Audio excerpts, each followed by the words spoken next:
My name is Colonel Alara Monroe. I'm 53 years old, retired, United States Marine Corps. 3 decades of service, 8 overseas deployments, 1 shattered knee, and apparently, according to my own mother, not much to show for it. I wasn't supposed to hear what she said, but I did. It was the morning of the National Honor Summit, a gathering where stories of courage, resilience, and silent sacrifice were meant to be celebrated. The venue was dazzling. Marble floors gleamed under crystal chandeliers, voices echoed in high-ceilinged halls, and gold-plated nameplates gleamed on white linen tables. I stood near the entrance alone, adjusting the hem of my dark navy dress uniform. The old injury in my leg pulsed softly, but I had long since learned to ignore it. My hands rested calmly over the cap. I held my expression steady. I had faced far worse than this, or so I thought. "She's just a washed-up soldier." My mother's voice rang sharp and careless, not bothering to lower the volume. She laughed, a brittle, dismissive sound that cut through the polite murmur of the room. "Honestly, I don't even know why they invited her. Must be some kind of mistake." She wasn't whispering. She wanted to be heard, and she was.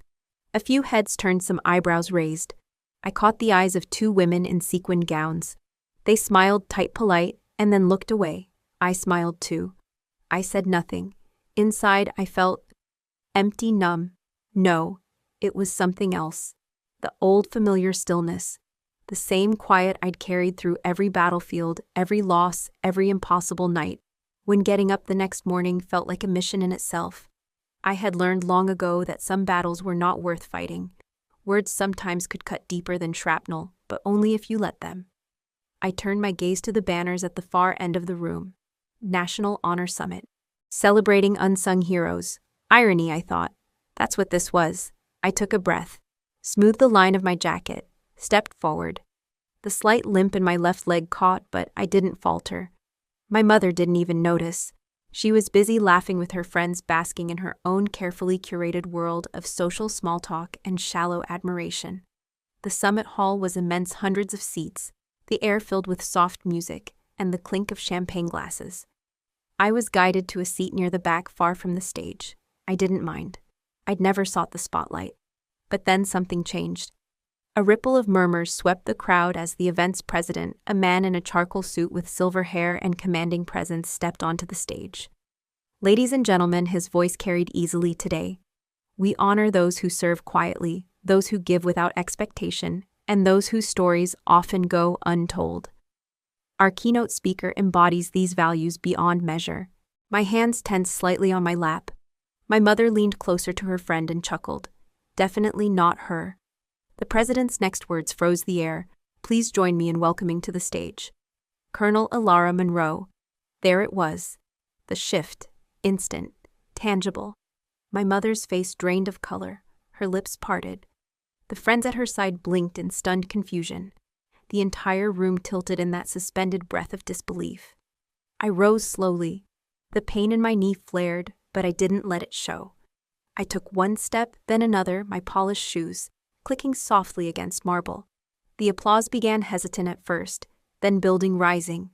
A standing ovation unfolded around me. I kept my expression calm, my heart steady. I had spent a lifetime earning this moment, not for the glory, not for validation, but for the quiet truth of who I was. And now, without raising my voice, without uttering a single word, they all saw me. The room fell silent. Eyes froze on me. And in that silence, I smiled. I didn't sit right away. I stood for a moment longer, letting the sound of polite applause fade, letting the echoes of my name drift into stillness. My mother hadn't moved. My sister, always so polished in her designer heels, and her husband, buttoned up in a suit a little too crisp for sincerity, sat frozen. I took my seat quietly, far back where no one would notice, where I had been placed. From that distance, I could see everything. I watched them, my mother with her perfect silver bob, and the thin-lipped smile she used when she wanted to seem gracious. My sister, all gloss and glamour, her laughter always half a step too loud. And her husband, always the opportunist, checking his phone between shallow conversations. They looked like people from another life. I knew this version of them too well. They were the same people who never once attended a single ceremony during my 29 years of service.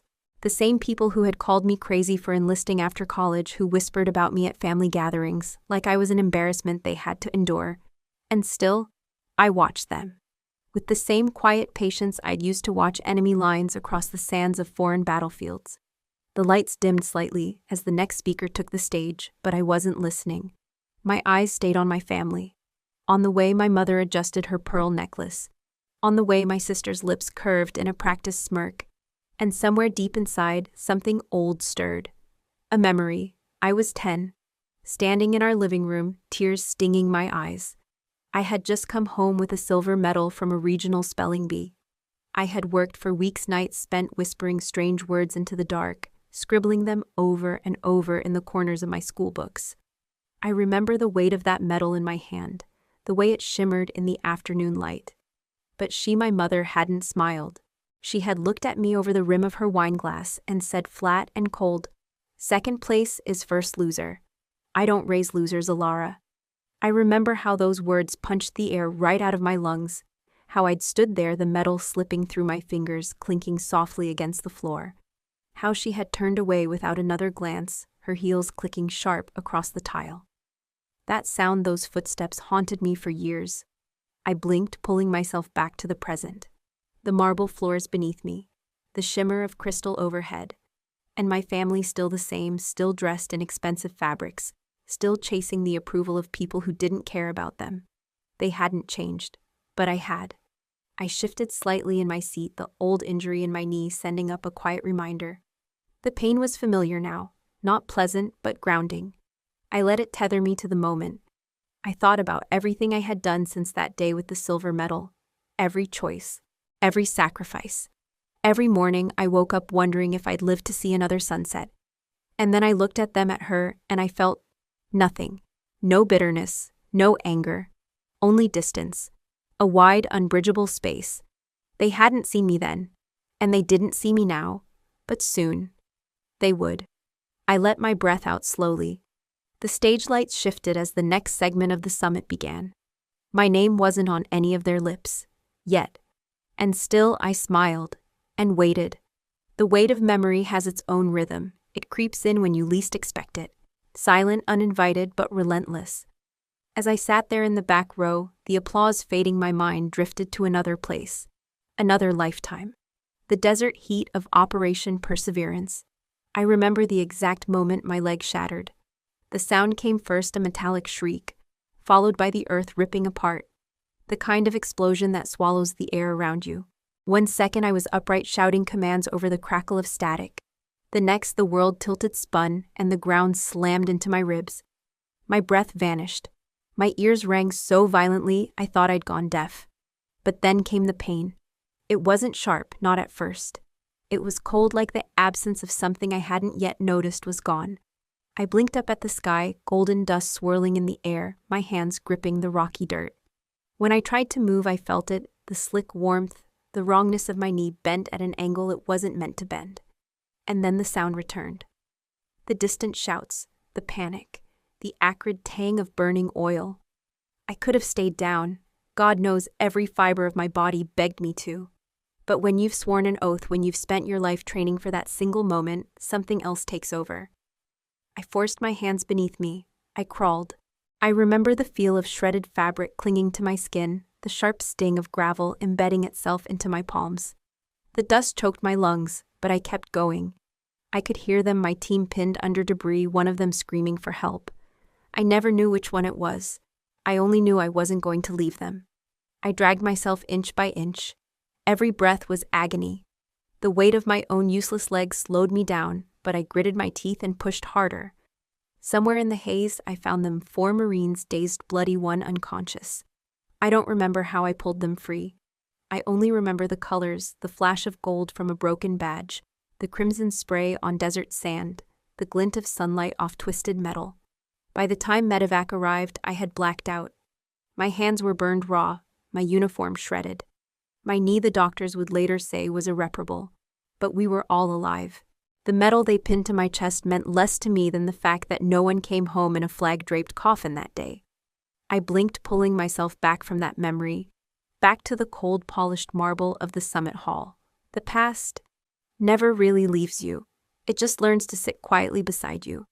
And so I sat, breathing evenly, smiling softly, waiting. The hum of conversation swirled around me as the summit progressed. My mother and sister had migrated closer to the stage, still chatting animatedly, basking in the reflected glow of someone else's prestige. I stayed where I had been seated near the back, near the shadows. A part of me preferred it. Old habits die hard.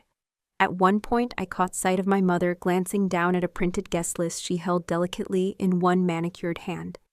The gold letters of the summit logo shimmered in the overhead lights. Her brows furrowed. She ran her fingertip down the list, scanned it, then leaned over and whispered something to my sister. Both of them looked back toward where I sat. I didn't need to hear the words to know what she was saying. I wasn't on it. No VIP designation. No assigned table near the front. No name in bold.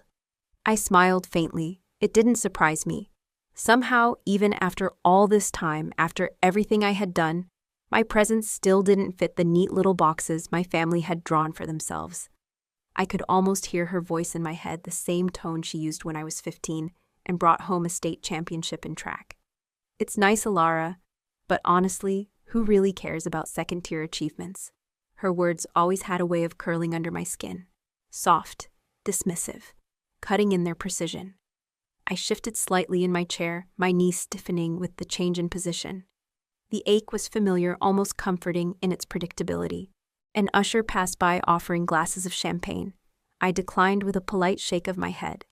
The last thing I needed was blurred edges. Clarity was my oldest companion. From my vantage point, I could see the center stage bathed in soft amber light, where speaker after speaker took the podium, CEOs, philanthropists, military figures. Far more celebrated than I had ever been. Each one was greeted with applause, polite nods, murmured approval. And yet, my name wasn't there. At least not yet. I exhaled slowly. For a brief moment, a flicker of something tightened in my chest. Not quite hurt, not quite anger, just the quiet weight of being overlooked, again. I could have let it sour me. I could have sunk into that old spiral of resentment. But I didn't. Instead, I watched. I watched the way people's eyes slid past me without recognition. I watched the easy way my family laughed, oblivious. I watched the patterns, the ebb and flow of status and performance that governed every social room I had ever entered.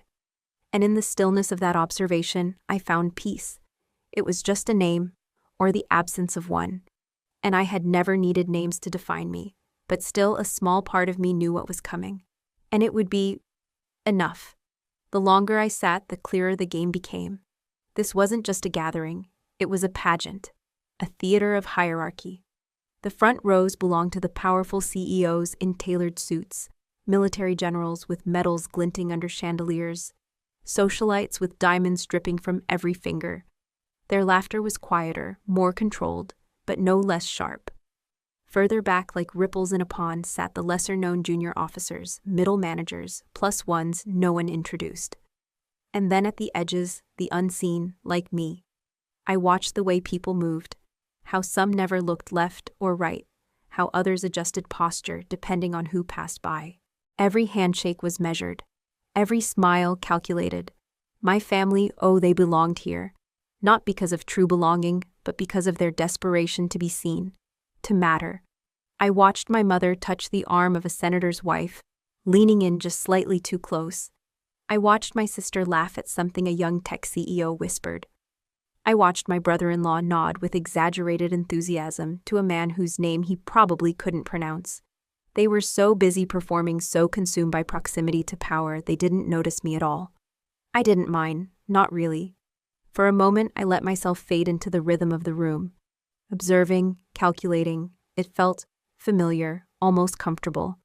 I thought of how often I had done this before on foreign soil, behind enemy lines, in briefing rooms, where my voice never carried as far as the men who spoke over me.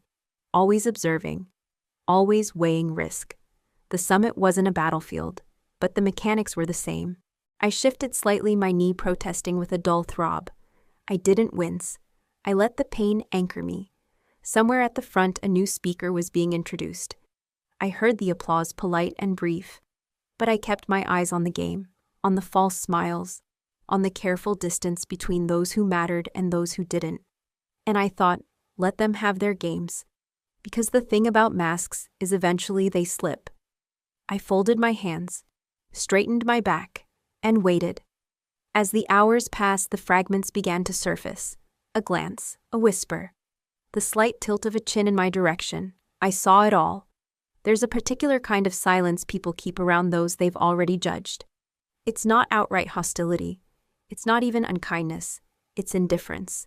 The quiet dismissal that comes from never considering someone worthy of a second thought.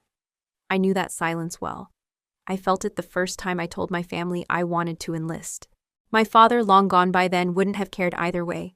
But my mother, she had stared at me as if I'd announced I was running away to join a circus. "Why would you waste your life like that?" she had said, her voice dripping with disgust. The words stung then. They still stung now. I shifted slightly, my fingers brushing the ribbon pinned to my lapel. Most people in this room didn't even recognize the insignia. Fewer still would care, and yet it meant everything. I watched as my sister accepted a glass of wine from a server, tossing her hair in that practiced way of hers. I watched as my mother crossed her legs, the hem of her designer skirt catching the light. I watched as their world revolved around the shallow axis of who they were seen with what they wore, how loudly they laughed. And I remembered the first time I was left off a promotion list, even after leading the highest-rated unit in my division.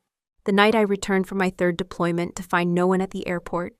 The morning I opened a letter informing me my medical discharge was official. Alone. Each fragment came back sharper than the last. And still I smiled. Because the thing about surviving, about truly surviving, is learning that you don't need the world to clap for you. You don't need validation to exist. You don't need a seat at their table to know your own worth. But what you do need sometimes is one moment. One perfect moment where the world stops pretending, and truth rises.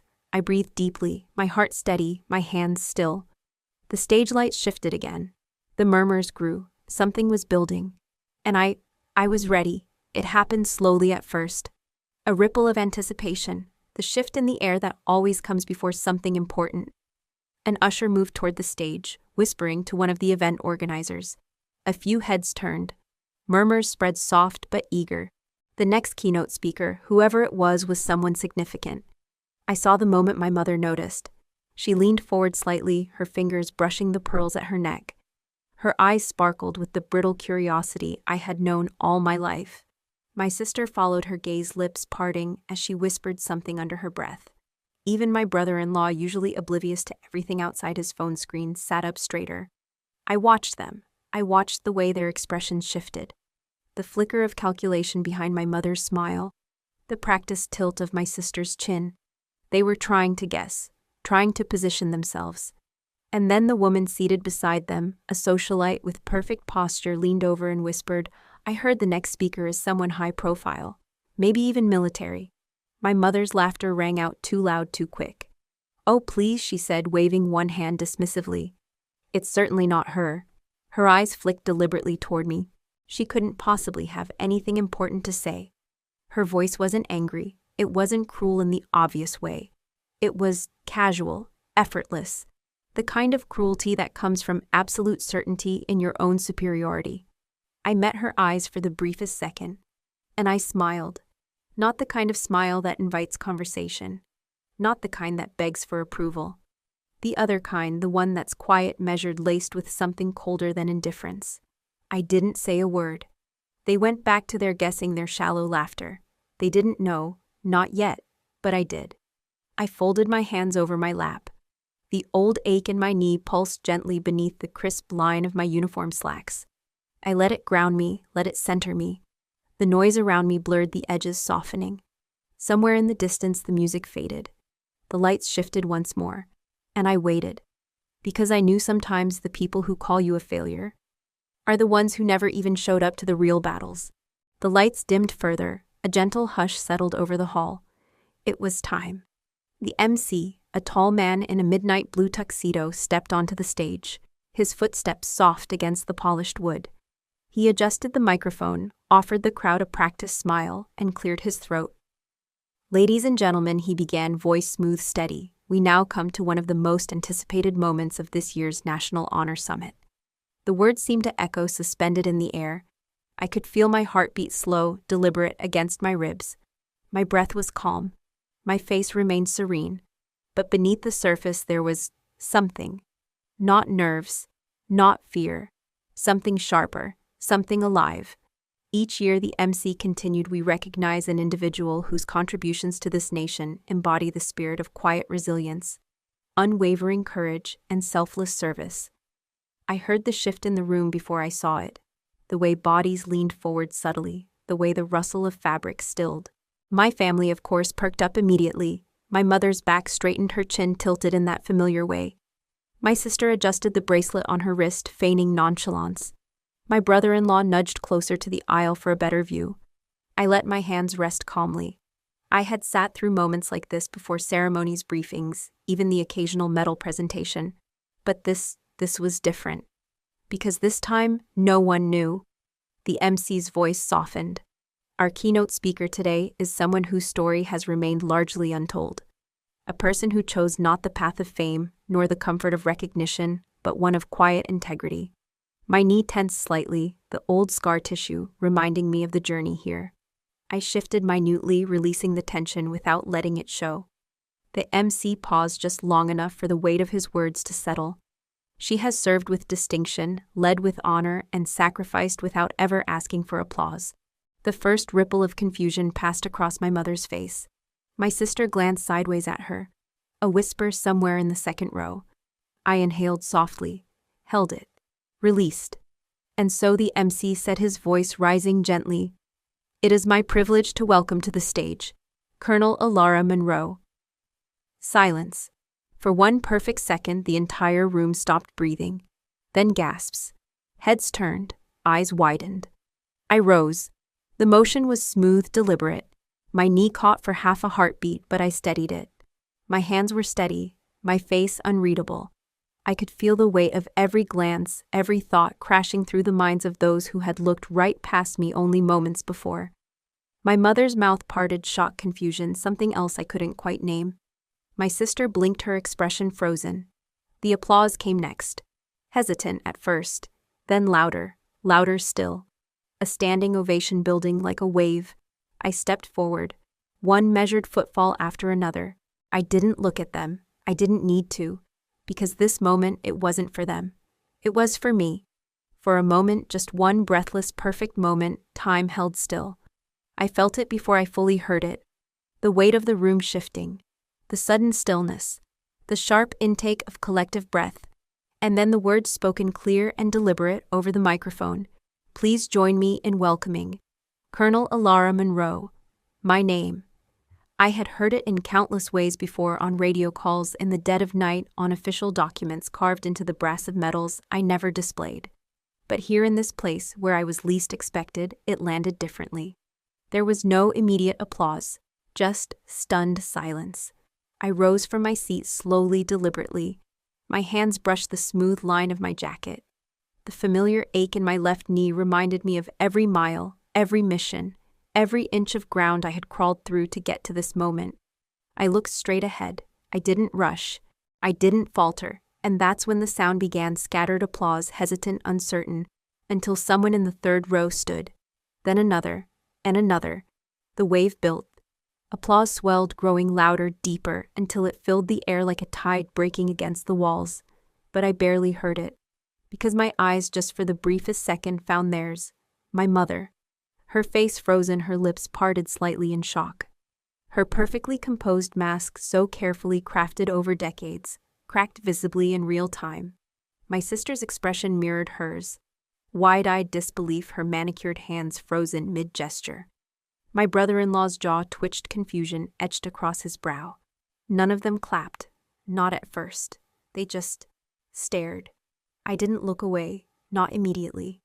I held their gaze for a heartbeat longer, long enough to let it land, long enough for them to understand that every word they'd ever spoken, every dismissal, every slight, every casual cruelty, had led to this exact moment. And then I turned. I stepped into the aisle. My footsteps echoed softly against marble. My uniform was crisp, every ribbon and insignia exactly where it should be, but it wasn't the fabric or the medals they noticed. It was the way the room responded. People I didn't know, strangers in suits and gowns, stood and applauded. Some bowed their heads, some smiled, but all eyes were on me. I felt the weight of it not as a burden, but as something strangely light.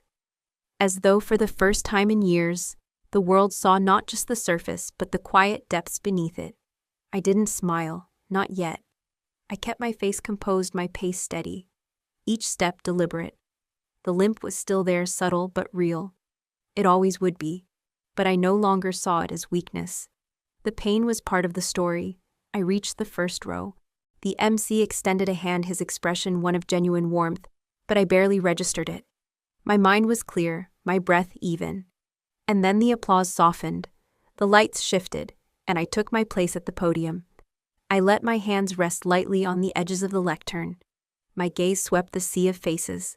So many strangers, so many polite smiles, and far, far in the distance, my family still motionless. I could have let the moment linger longer. I could have soaked it in. But I didn't come for vengeance, not truly. I came for the truth. I inhaled gently, let the silence stretch just long enough for everyone to settle. And then in a voice calm and even I spoke. Good evening, just 2 words. But they landed. They settled.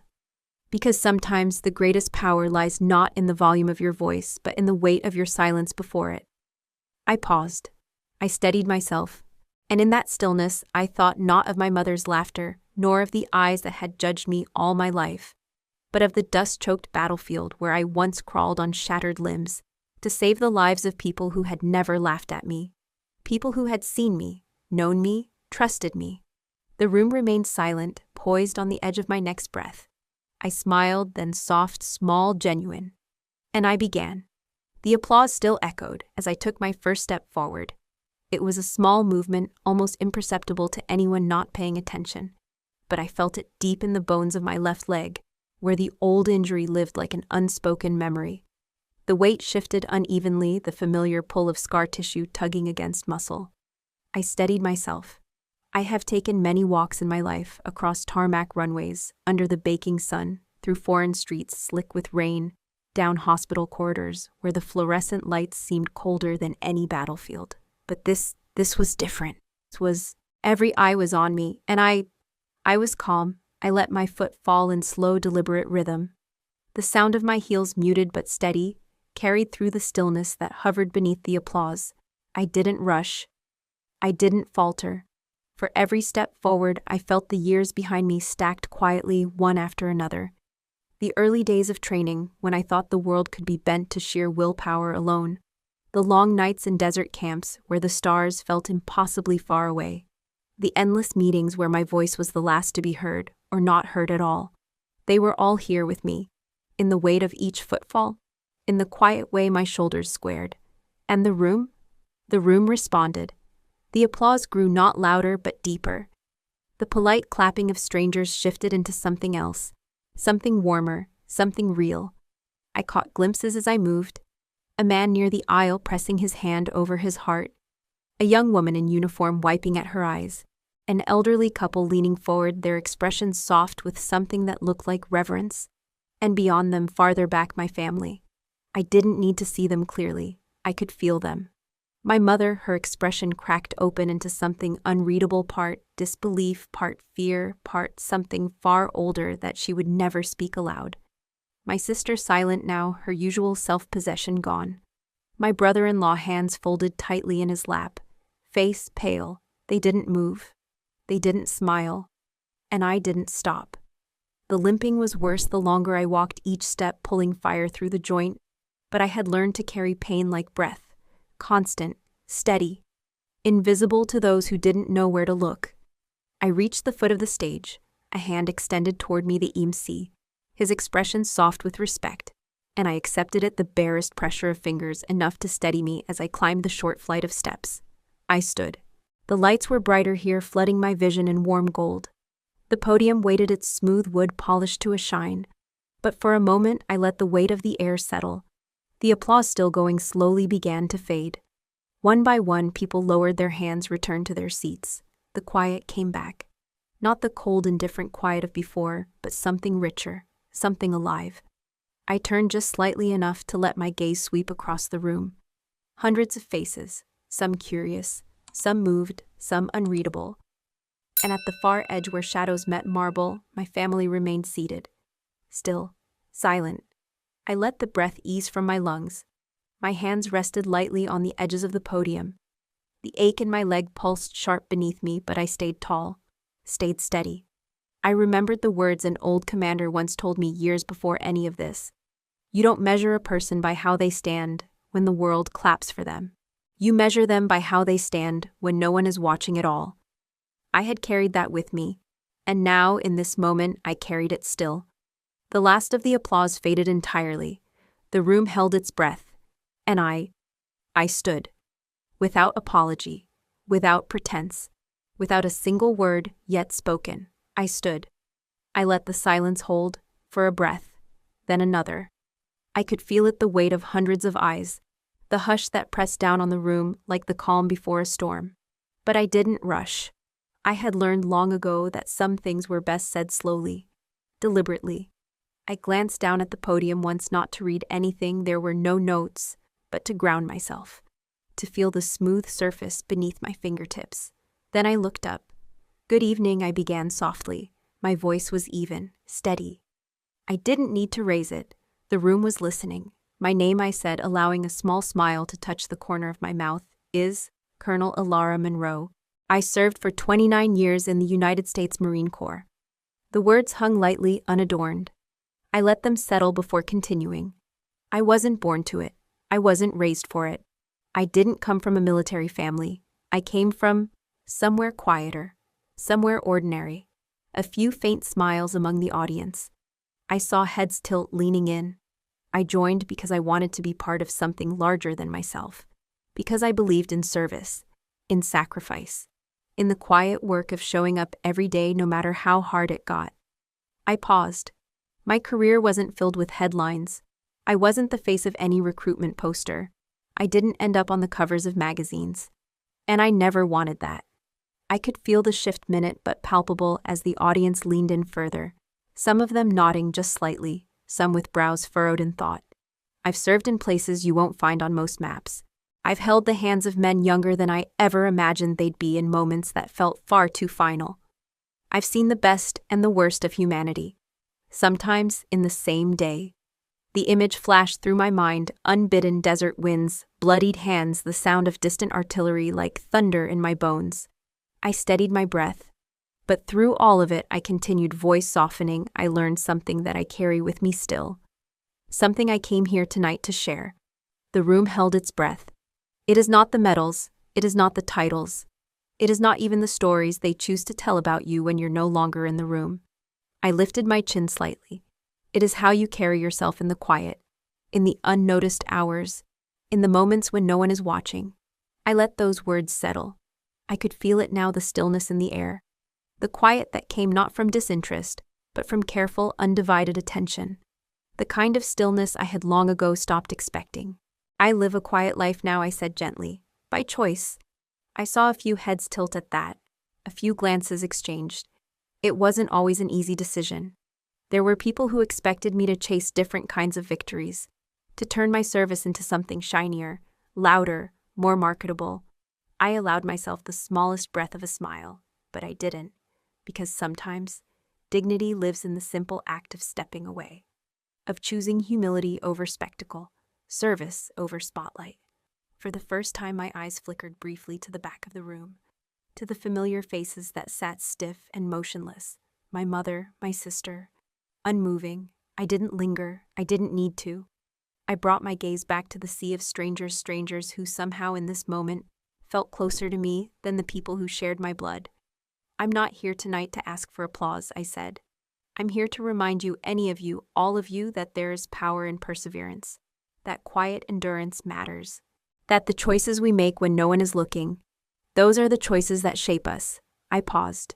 You don't have to be loud to be strong. You don't have to be visible to be worthy. And sometimes the greatest victories are the ones no one will ever see. I let the words fade naturally without rush. The room stayed hushed for one long, suspended breath. Then the applause returned. Slow at first, then steady, then rising. I stepped back from the podium, my heart steady, my breath calm, and I smiled. Not for them, not for my family, but for me. The applause faded slowly at first, then fully, until only the soft hum of ambient music filled the air. I stepped back from the podium, letting my hands fall naturally at my sides. The lights still washed over me, warm and bright, but I barely noticed them anymore. I felt weightless, unburdened in a way I hadn't expected. I turned slightly and caught sight of the front row faces glowing with warmth, heads nodding in quiet respect. But my eyes drifted farther, beyond the golden lights, beyond the polished shoes and pressed suits, to the shadows, to them, my mother, my sister, my brother-in-law, still seated, still silent, still small. They didn't meet my eyes this time. They couldn't. Whatever performance they had rehearsed for themselves unraveled somewhere between the first round of applause and the second. And now, they were no one. Just 3 anonymous faces among a sea of strangers who had already moved on. I exhaled slowly. The weight of their judgment, the thing that had pressed against me for decades, was gone. Not because I had silenced them, not because I had sought revenge, but because I had outgrown it, outlived it, without their permission, without their validation. I turned back toward the stage, preparing to step away, but then a voice. "Colonel Monroe," the MC said, clearing his throat, his voice gentle, "before you leave the stage, if I may." He gestured to the far side of the platform. A tall figure in uniform rose, an older man, his medals gleaming under the lights, silver hair clipped to precision. I knew him instantly. General Alan Whitmore, a legend in military circles. Decorated, respected, untouchable. I hadn't seen him in over 15 years. He approached the stage slowly, his posture as sharp as ever despite his age. When he reached me, he offered a crisp salute before extending his hand. I hesitated only for a breath, then returned the gesture. "Colonel Monroe," he said, his voice carrying easily calm and rich, "on behalf of those of us who served before you, and those who will serve after, thank you." It wasn't scripted. It wasn't performative. I saw it in his eyes, the way his voice caught just slightly, the way his expression softened as he spoke. He meant it. The audience stirred shoulders, straightening murmurs of approval passing between rows. Another wave of applause began to build, softer this time, more reverent. I felt something sharp rise in my chest, something I couldn't name. General Whitmore continued, his hand still lightly on mine. "We speak often of courage in uniform, of bravery under fire. But what we rarely speak of, what we fail to honor enough, is the courage it takes to return home. To carry the weight of what's been seen, what's been done. Quietly, without fanfare, without recognition." The words sank deep. I swallowed, unsure what to say, unsure if I could speak at all. "I served 36 years, he said softly. "And I can tell you with certainty the kind of strength you displayed tonight. That's the kind we remember. That's the kind we carry." I could feel the heat behind my eyes, but I didn't let it rise. I held steady. I nodded once. "Thank you, sir." I managed my voice low, even. He gave a small, knowing smile. "No, Colonel, thank you." With that, he turned back toward the audience, offering them a brief nod, before taking his seat once more. The applause rose again, filling the room with quiet thunder, but I barely heard it, because in the distance at the very back my family still sat frozen, diminished, irrelevant. No one looked at them, no one sought their names, no one cared. They had been pushed aside by the very thing they spent years mocking, by the very person they had erased from every photo, every celebration, every story they told about themselves.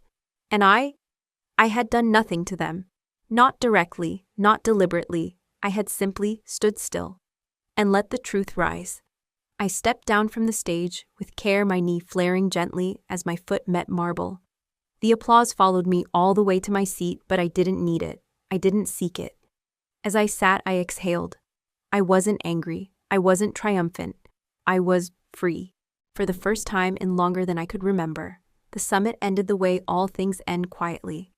One by one, people filtered out of the grand hall, their conversations low, their faces reflective. Some stopped to shake my hand. Some only nodded from a distance. Some, I think, didn't quite know what to say. I stayed until the very end, not because I wanted to, but because rushing felt unnecessary. I let the room empty itself, let the energy settle, and then when the last hand had been shaken, the last polite smile exchanged, I gathered my things, just my cap, nothing else, and I left. The cold night air hit me the moment I stepped outside. It was sharp and clean, the kind of cold that clears your head. I drew in a slow breath, feeling it settle deep in my chest. The marble steps beneath me gleamed under soft streetlights. The sounds of distant traffic drifted on the breeze. I didn't look back. The ride home was quiet. I kept the window cracked just slightly, letting the wind slip in. My phone buzzed once, then again, then nonstop. I didn't check it. I already knew. The speech had been recorded, of course. Someone, maybe several someones, had captured it on shaky phones. And by the time I reached my front door, the first clip had already gone viral. I saw the headlines flash across the screen when I set my phone on the table, Colonel's quiet words. Move summit to tears. Unsung hero delivers the speech of a lifetime. Who is Alara Monroe? I exhaled softly, set the phone face down. I moved through my small house, the way I always did, flicking on the soft kitchen light, pouring a glass of water, feeding the dog. The ordinary things. The things that ground you when the world feels like it's spinning in directions you never asked for. I didn't check social media. I didn't answer texts. I didn't call anyone back. Instead, I stood by the window, one hand resting lightly on the worn wood of the sill, and I let the quiet return. It had always been the quiet that saved me, not the applause, not the spotlight, the quiet. In the days that followed, the video spread further. News outlets picked it up. Messages poured in, some from people I hadn't heard from in years, some from complete strangers. Veterans, young cadets, mothers, survivors. They told me things, raw, unfiltered truths about their own battles, their own silences, their own hidden strength. I read them slowly, one by one, and then I archived them. I didn't need the noise. I returned to my daily routine, early mornings. Long walks with the dog, small volunteer shifts at the local community center. No cameras, no interviews, no sudden change. And yet, something had changed. Not out there. Out there would forget me soon enough. But inside. Inside, I carried it differently. I stood taller without meaning to. I moved with a steadiness that felt new. Or maybe just remembered. One morning, about a week after the summit, I passed by the mirror in my hallway. I paused just for a second. The woman staring back at me wasn't glamorous. There were lines around her eyes, silver in her hair, the familiar drag of an old injury in her gait. But she was still standing, and somehow that felt like everything. I touched the edge of the mirror lightly, no words, no smile. Then I turned away, because in the end it was never about who remembered my name. It was about who I remembered myself to be. The letter came on an ordinary Tuesday. No fanfare, no special delivery. Just a simple white envelope slipped quietly into my mailbox among the usual stack of bills and grocery flyers. I almost missed it, almost tossed it aside without a second glance. But then I saw the handwriting. Careful, neat, military-style block letters. The kind you only learn from repetition and discipline. I carried the envelope inside, setting it on the kitchen table as I filled the kettle for tea. I moved through the motions without thinking, water flame cup, before finally sitting down and running my fingers along the edge of the paper. No return address. I opened it carefully. The letter inside was short, simple. No excessive words. No flowery language. Just the quiet voice of someone who had seen too much and learned to say only what mattered. Colonel Monroe, I don't know if you remember me. You wouldn't have reason to. We never spoke directly. But I was there. Kandahar, 2010. You pulled my commanding officer out when the blast hit. You stayed behind when the others ran.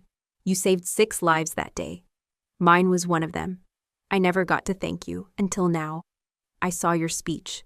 Someone shared it on my feed. I watched it 3 times. And I just wanted to say, thank you.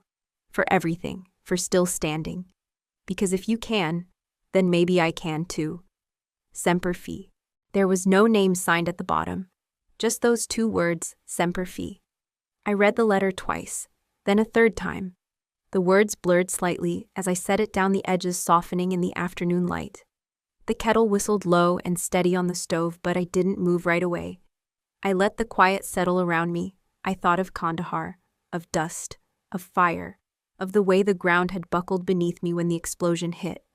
I thought of the faces, some blurred by time, some still sharp in memory.